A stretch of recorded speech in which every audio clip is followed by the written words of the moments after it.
Welcome to 11 Scenes. I'm Z, and this is Andreas. Let's get into it. We're going to talk about Queen and Slim. How'd you feel about it? Did you love it? Just like he's not playing along, this date went horribly wrong. It was pretty funny. It was like, yo, why me? Why now? But terrible first date. Wasn't even going to be a second date. And they get into all of this. How would you react to that as your first date? Like in the film, the plot of the situation made them had to get to like each other and know each other. Starting from the first, like you knew you taking her home, you know you're not gonna go on a second date with you. Would you have like gun to your head? What would you do? He was trying to protect her, so I mean he had the right intentions. Now due to what happened, how it played out, and for them to be quote unquote black conscious of we two black people with a dead white cop. I'm not telling on you, you're not telling on me. The best thing we could do is stick together. So let's get the hell out of here. So we went on a first date, it was terribly bad. You just don't like me because I'm a smart ass, know-it-all. And we get pulled over by the cops come at me, you gonna take up for me? Yeah, because that's what you call humanity. That's what you call you're still black at the end of the day, especially with the climate and everything that's going on. Why wouldn't I try to get you home at least? If the tables were turned, I ain't going to jail for nobody. You wouldn't take up for me. I wouldn't get you in trouble in the first place. I'd be sitting up there like the hate you give, palms on the thing, be able to hate. No, I'd probably be asking the cops all kind of questions. I probably would have got us all in trouble, just like she did. It'd be all right. Excuse me, officer. What's your cause? But see, this is the thing, though. I get all of that. So, I mean, but just me thinking about it, like if that was real life, it probably wouldn't have went down like that. In what way would it have changed? Like I said, she's a lawyer, so she's in full awareness of all the laws. So as soon as the cop tries to do something illegal, that's almost like a Taliban. I mean, that's why she got out. She was asking questions. But you see how she got out and she was getting agitated and da-da-da-da-da, and it led to the gun. Even lawyers aren't perfect in this. And that's why I said, for the sake of the film, I understand how that all dusted up. But just me thinking about it, I wouldn't have thought that it would have got that far with the actual attorney. But hey. Interesting. Okay, what about the aspect that their names? They never call each other by their names in the movie. Did you notice that? You didn't notice? Like when you're talking to a person, how often do you actually say their name? You think that might be one of the reasons why they didn't say the name as much in the movie? That is a realistic aspect of it, yes. But you also, they didn't introduce themselves to people because they was notoriety. Like, they had the notoriety that... I don't even remember when they started referring to him as Queen and Slim. Did they even use those monikers in the movie? I don't think they did either. What, Queen and Slim? Them not using names and... I mean, it was a introspective movie. It was based off two characters taking a journey. So, for them to just be those two main characters, I mean, I understand like it was from that experience. So nothing else really mattered but this man and woman taking this journey together to quote unquote free themselves. So that didn't really bother me or lose or gain any points because of that. What did you think of the music? Yeah, it was good. It's fitting.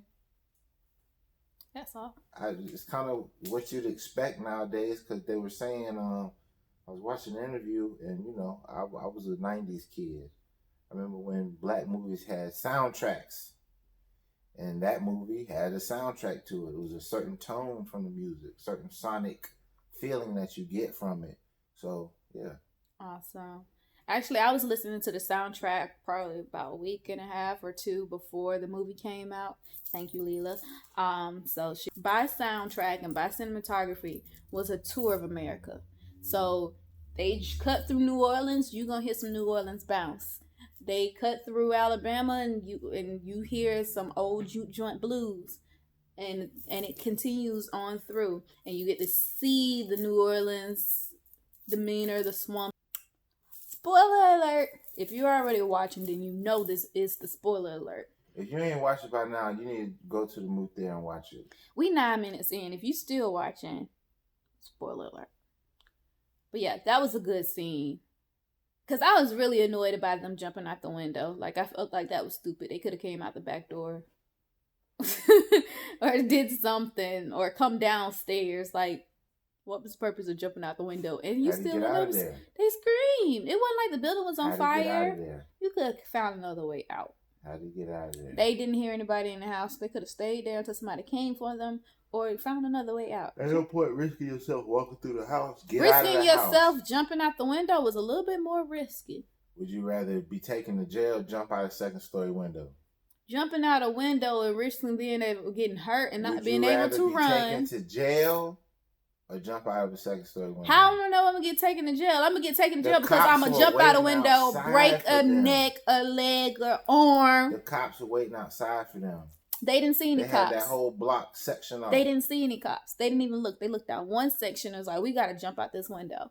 That would not have been my first thought. A lot of things would not have been my first thought. This movie wrecked my anxiety a lot. Like, one, I'm about to go on a run. I'm not going to put on a stripper's outfit. I would have been in his closet and getting me a velour tracksuit. But it's supposed to be me being able to hide in plain sight. One, I'm not running in high heels and a jacket. I'm going to be cold. I'm cold natured. So I'm going to put on some full, real clothes. Because that body stood out. That's why everybody knew him. Because that body in that little slinky dress stood out. He did well. Some Timbs and a daggone tracksuit. They was on the run. Get their hands on whatever they could. And they was in the South. I would have been in something warmer. I'm sorry. And some shoes that I can run in. I mean, she was running in them, but they ain't really run. But yeah, that outfit did not. What else? Anything in there that didn't make sense to you? I mean, you can't really say it didn't make sense, but I mean, you just understand the story of it. Well, he was more the conservative. And as they started going on the journey, he turned into a little bit more of the rebel, and she was more of the cautionary conservative. I didn't see her as cautionary. Well, she almost had anxiety attacking the juke joint. We gotta leave. We gotta get out of here. Why are we stopping? He was like, man, just don't worry. She was controlling as heck. But yeah. I mean, it's a second date. We're gonna enjoy this. Not all black people double cross them, but the ones that told the cops about them was black. The white folks held their own. I liked the Underground Railroad aspect of them getting help while they was on the run. People networking, band of brothers type thing. That was pretty dope. I just can't trust everybody. But was that a prerequisite or a setup in the long run? Because remember now, the guy whose house they hid at, he led him to the guy in Florida.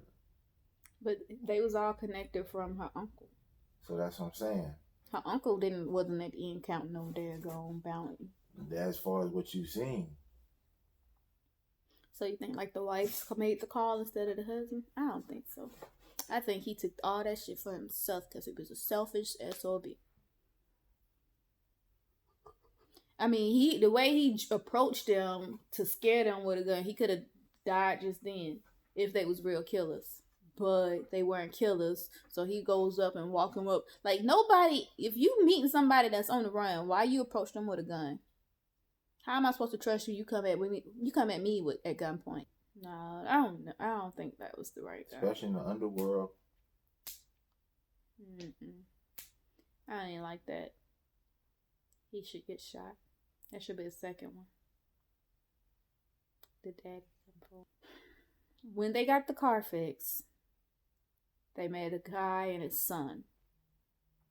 His son idolized them. They said, this ain't the life we chose. Mm-hmm. The son went on and told them about the protest they were having. Mm-hmm. While at the protest, the son shot the cop. Yes. And the father, in his grief, told the cops everything, their entire interaction, and where they may have been going. I mean, I understand. That's probably why I don't remember it either. Because he was grieving. And because his son took those actions, obviously they had, an influence on him to do that. So, I mean, I may not have liked it, but I understand. And then plus, they were long gone, quote unquote, by that time. Anything else you want to tell the people about Queen and Slim? It's a lot of symbolism in there. Just by, like you said, him shooting a cop and, all that good stuff. And, black people telling on them. It's a lot of symbolism in there. I like the story. I think some of the stuff in the story was used in a more tragic way because of society. People can only stomach so much. My personal opinion, but yeah, I liked it. I'd say it's worth going to see. So 5 out of 5. Cool beans. Of the movies we caught this month, what's your rating? It was a great movie. I give it a 5. Of the movies we caught this month, what was your favorite? Queen and Slim. There you go. That's our review. We'll catch you later on 11 Scenes.